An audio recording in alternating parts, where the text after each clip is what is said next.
by the laws of material nature. The laws of material nature are unbreakable.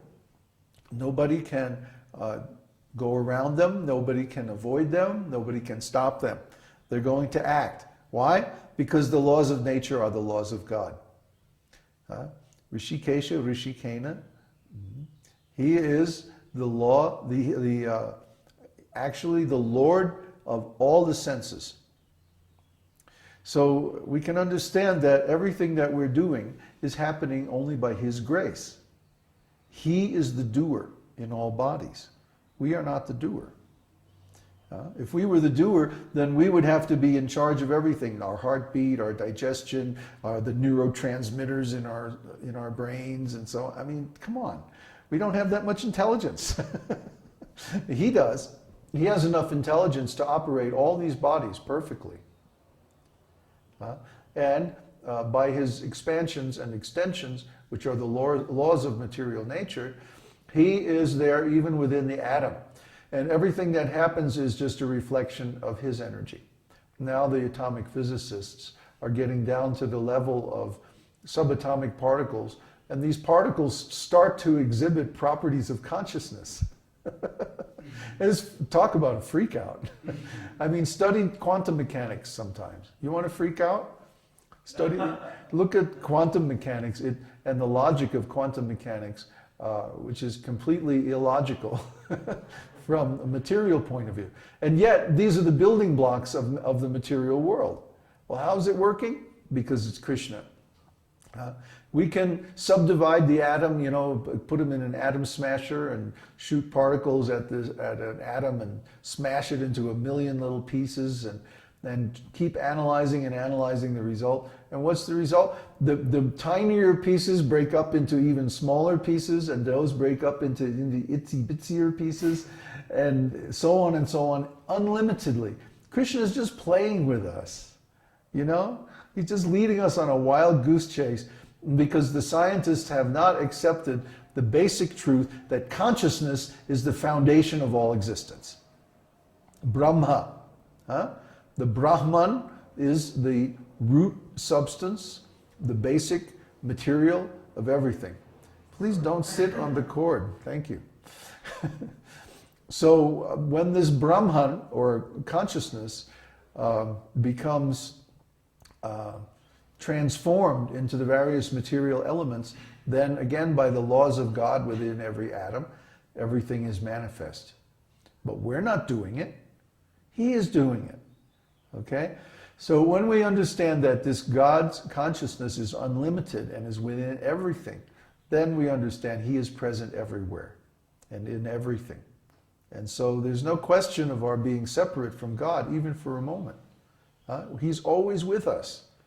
Even though we're an individual and He's an individual and there's some difference between us, still, in another way, we're always together with Him. We're always one with Him, because He's providing all the elements and energy and functions for our body and our mind and everything that we think we are, everything that we think we do. Is only Him, Rishikesh. So the next one is Padmanabha. Padmanabha means Lord Brahma took birth from His lotus navel. His navel isn't an ordinary navel, it's a lotus navel. The lotus flower, if you've ever seen it, is very, very beautiful. And there are so many parts of Krishna's body that are shaped in a similar way to the lotus, and therefore they're very beautiful. Like His lotus feet, His lotus eyes, His lotus mouth, His lotus navel, like that. They all bear some resemblance to the lotus flower, which is considered the most perfect form in the material world. The lotus flower is very beautiful. I don't know if you've ever seen one. It's similar to a water lily, but not exactly. It's more beautiful.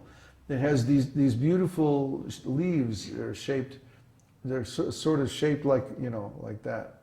It's hard to explain. Anyway, if you've ever seen one, you'd never forget it, because the lotus flower is just exquisite. So from the lotus navel of Garbhodakshai Vishnu grows a lotus flower. And then when the flower opens, Lord Brahma is there. And then Lord Brahma takes the material elements created or emanated by Garbhodakshaya Vishnu, and he creates all the material forms from them. So Padmanabha, Padma means lotus, and Nabha means birth, or place of birth. So Lord Brahma's place of birth is the lotus navel of Garbhodakshaya Vishnu. And then the next name, Amara Prabhu. He is the master of the demigods who gives them jurisdiction over the affairs of creation and maintenance of the material universe. So now are you starting to get an idea of who this verse is about, or at least this line of this verse? He is talking about that Krishna is unlimited, cannot be measured by Brahma. He's the master of the senses. Brahma took birth from his lotus navel. He's the master of the demigods who gives them jurisdiction over the affairs of creation and so forth. That can only be Garbhodakshaya Vishnu. So this line, at least, of this verse is talking about Garbhodakshaya Vishnu. The first one is about Krishna. Well, Krishna, Garbhodakshaya Vishnu is just an expansion of Krishna for the purpose of creating the material world. Garbhodakshaya, remember, he's the expansion who lies down in the Garbhodaka ocean, in the bottom of the universe. No, it's not the causal ocean. It's the ocean of material elements, material creation. After the Karna ocean is the causal ocean. So Lord Mahavishnu lies down on the Karna ocean, and he emanates the universes, and each universe is like a coconut. Has a shell on the outside, and it has like an opening on the inside, and then there's water, just like in a coconut. And that's the Garbhodaka ocean. So Lord Vishnu, Mahavishnu, Karnadakshaya Vishnu, expands himself into each universe as Garbhodakshaya Vishnu. Garbhodakshaya Vishnu lies down on the ocean of Garbhodaka inside the universe. No, that's not the ocean of milk. The ocean of milk doesn't exist yet, because the ocean of milk is part of the Bhumandala. Okay? So, yeah, it's really complicated. But then it should be complicated, because this world is complicated. Not that, God created the world in 7 days. Right? That's like the kindergarten version. That's the simplified version, the weekly reader version, did you still have that in school? Weekly reader? Reader's Digest. Yeah, the Reader's Digest version, there you go. That's the condensed version, but the elaborate version is there in the Vedas. For example, it's said in the Nicene Creed, they say that there was nothing created without Lord Jesus. Well, who is Lord Jesus then? Is he God? No, he's not God. He's the Son of God. Well, who is the Son of God? Well, Lord Brahma. Lord Brahma is expanded from the form of Garbhodakshaya Vishnu. And there's only God. That's the only thing that's in the universe at that time is God. And the material elements, of course. But the only living being is God. So, therefore, Garbhodakshaya Vishnu gives birth to Brahma, and then Brahma goes on and creates everything else.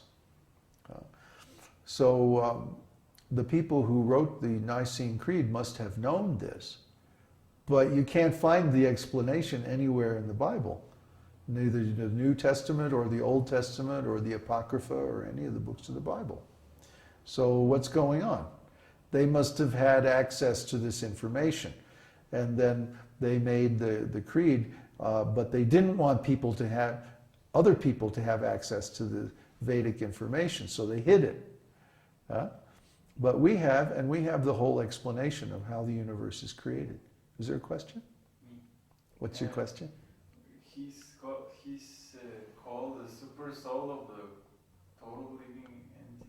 Garbhodakshaya Vishnu, right. What does that mean?